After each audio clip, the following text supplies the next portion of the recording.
ಪಾವಗಡದಲ್ಲಿ ಒಂದೇ ದಿನ ಇಬ್ಬರು ಗರ್ಭಿಣಿಯರು ಮೃತಪಟ್ಟ ಘಟನೆ ನಡೆದಿದೆ. ಸದ್ಯ ಇಲ್ಲಿನ ಸರ್ಕಾರಿ ಆಸ್ಪತ್ರೆಯಲ್ಲಿ ಕಳೆದ ಶುಕ್ರವಾರದಂದು ಒಂದೇ ದಿನ 7 ಮಂದಿ ಗರ್ಭಿಣಿಯರಿಗೆ ಶಸ್ತ್ರಚಿಕಿತ್ಸೆ ಮೂಲಕ ಹೆರಿಗೆ ಮಾಡಿಸಲಾಗಿದೆ. ಆದರೆ ಅದರಲ್ಲಿ ಬಟನ್ ಶಸ್ತ್ರಚಿಕಿತ್ಸೆಗೊಳಗಾಗಿದ್ದ ಅನಿತಾ ಗರ್ಭಕೋಶದಲ್ಲಿ ನೋವು ಕಂಡು ಬಂದಿದ್ದು ಮೃತಪಟ್ಟಿದ್ದಾಳೆ ಅಂತ ತಿಳಿದು ಬಂದಿದೆ. ಇನ್ನು ಮೃತಪಟ್ಟ ಅನಿತಾಗೆ 3 ಮಕ್ಕಳಿದ್ದು ಅವರ ಪೋಷಣೆ ಜೊತೆಗೆ ಅಂಗವಿಕಲ ಪತಿಗೆ ಗತಿ ಯಾರು ಅನ್ನೋದು ಆಕೆಯ ಸಂಬಂಧಿಕರ ಪ್ರಶ್ನೆಯಾಗಿದೆ. ಜೊತೆಗೆ ವೈದ್ಯರ ನಿರ್ಲಕ್ಷ್ಯದಿಂದಲೇ ಅನಿತಾ ಸಾವು ಕಂಡಿರುವುದಾಗಿ ಆರೋಪಿಸಿದ್ದಾರೆ. ಇದೇ ವೇಳೆ ಗರ್ಭಿಣಿಯರ ಸಾವಿಗೆ ಕಾರಣವೇನು ಎಂಬುದರ ಬಗ್ಗೆ ಆರೋಗ್ಯ ಇಲಾಖೆ ಅಧಿಕಾರಿಗಳು ಹಾಗೂ ವೈದ್ಯಾಧಿಕಾರಿಗಳು ಹುಡುಕಾಟ ಆರಂಭಿಸಿದ್ದು, ಸರ್ಕಾರಿ ಆಸ್ಪತ್ರೆಯಲ್ಲಿ ನೂತನವಾಗಿ ನಿರ್ಮಾಣ ಮಾಡಿರುವಂತಹ ತಾಯಿ ಮಕ್ಕಳ ವಿಭಾಗದಲ್ಲೇ ಈ ಘಟನೆ ನಡೆದಿರುವುದು ಉಳಿದ ಗರ್ಭಿಣಿಯರಲ್ಲಿ ಆತಂಕ ಮೂಡಿಸಿದೆ. ಈ ನಡುವೆ ತುಮಕೂರು ಜಿಲ್ಲಾ ವೈದ್ಯಾಧಿಕಾರಿ ಮಂಜುನಾಥ್ ಮಾತನಾಡಿ, ಈಗಾಗಲೇ ಮೃತಪಟ್ಟ ಗರ್ಭಿಣಿಯರ ರಕ್ತ ಪರೀಕ್ಷೆಯನ್ನು ಬೆಂಗಳೂರಿಗೆ ಕಳುಹಿಸಿದ್ದು, ವರದಿ ಬಂದ ಬಳಿಕ ಕ್ರಮ ಕೈಗೊಳ್ಳುವುದಾಗಿ ಭರವಸೆ ನೀಡಿದ್ದಾರೆ. ಇನ್ನು ಬೆಂಗಳೂರು ಹಾಗೂ ತುಮಕೂರು ಜಿಲ್ಲಾ ಮಟ್ಟದ ಅಧಿಕಾರಿಗಳು ಸರ್ಕಾರಿ ಆಸ್ಪತ್ರೆಗೆ ಭೇಟಿ ನೀಡಿ ಪರಿಶೀಲನೆ ನಡೆಸಿದ್ದಾರೆ.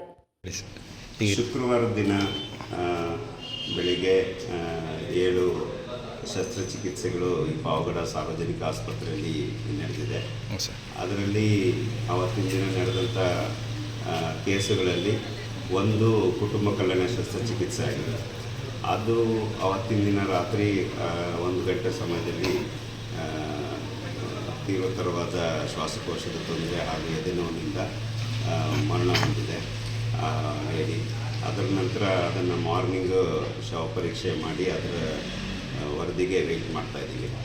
ಆವತ್ತಿನ ದಿನ ನಡೆದ 7 ಕೇಸುಗಳಲ್ಲಿ ಇನ್ನೂ 2 ಕೇಸುಗಳು ನಿನ್ನೆ ಮಧ್ಯಾಹ್ನ ತುಂಬ ಸೀರಿಯಸ್ ಕಂಡೀಷನ್ಗೆ ಹೋಗಿದ್ದರಿಂದ ಅವೆರಡು ಕೇಸುಗಳನ್ನು ಇಮ್ಮಿಡಿಯೇಟಾಗಿ ಆಡಳಿತ ವೈದ್ಯಾಧಿಕಾರಿಗಳು ಹಾಗೂ ಶಸ್ತ್ರಚಿಕಿತ್ಸಾ ವೈದ್ಯಾಧಿಕಾರಿಗಳು ಕಳಿಸಿದ್ದಾರೆ. ಬಟ್ ಅಲ್ಲಿ 2 ಕೇಸು ಕೂಡ ಸೀರಿಯಸ್ ಇದ್ದಿದ್ದರಿಂದ ವೆಂಟಿಲೇಟರ್ ಮೇಲಿದ್ದಾವೆ ಅನ್ನೋದು ವಿಷಯ. ವೈದ್ಯರಿಗೆ ಏನು ಗೈಡ್ಲೈನ್ಸ್ ಕೊಟ್ಟಿದ್ದೀರಿ? ನಾನೀಗ ಹೇಳ್ತಾ ಇರೋದೇನೆಂದರೆ, ಯಾವುದೇ ನೋಡಿ, ನಾವು 1000 ಕೇಸ್ ಮಾಡಿದ್ದೀವಿ, ಯಾವುದು ಸಮಸ್ಯೆ ಆಗಿಲ್ಲ ಅನ್ನೋದು ಅವ್ರ ಮನಸ್ಸಲ್ಲಿ ಇದ್ರೂ ಕೂಡ ಒಂದೇ ಒಂದು ಮರಣ ಸಂಭವಿಸುವಂಥ ಪ್ರಕರಣಗಳಲ್ಲಿ ವೈದ್ಯರ ಒಂದು ಮಾನಸಿಕ ಒಂದು ಸ್ಥೈರ್ಯವನ್ನು ಇದು ಕಡಿಮೆ ಮಾಡುತ್ತೆ.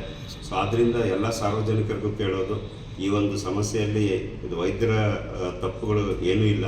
ಇದು ಬೇರೆ ಆರ್ಗ್ಯಾನಿಸಮ್ಸ್ ಅಂದರೆ ಸೂಕ್ಷ್ಮಾಣು ಜೀವಿಯಿಂದ ಆಗಿರುವಂಥದ್ದು ಅಂತ ಕಂಡು ಬಂದರೆ ಅದಕ್ಕೆ ಸರಿಯಾದ ರೀತಿಯಲ್ಲಿ ಸೂಕ್ತ OT ರೆಡಿ ಮಾಡಿಬಿಟ್ಟು ಆಪರೇಷನ್ ಥಿಯೇಟರ್ ಸ್ಟಾರ್ಟ್ ಮಾಡ್ತೀವಿ. ಇಲ್ಲಿ ವೈದ್ಯರದ್ದು ನೆಗ್ಲಿಜೆನ್ಸ್ ಅಂದರೆ ಅವರು ಯಾವುದೇ ರೀತಿಯ ನೆಗ್ಲಿಜೆನ್ಸ್ ಕಂಡು ಬಂದಿಲ್ಲ ಇಲ್ಲಿ ಮೇಲ್ನೋಟಕ್ಕೆ. ಸರ್, ಈಗ ಡೆತ್ ಆದಂಥ ಒಂದು ತಾಯಿಯ 3 ಹೆಣ್ಣು ಮಕ್ಕಳಿದ್ದಾವೆ.